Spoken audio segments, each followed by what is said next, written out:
Sound engineers and manufacturers work really hard to get that sound just right, and that's sonic branding. Gone.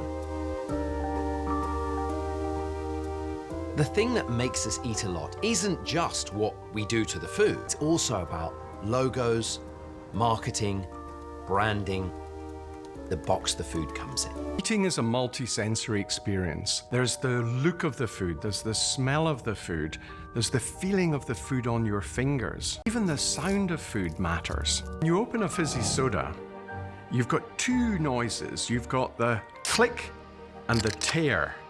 Sound engineers and manufacturers work really hard to get that sound just right, and that's sonic branding.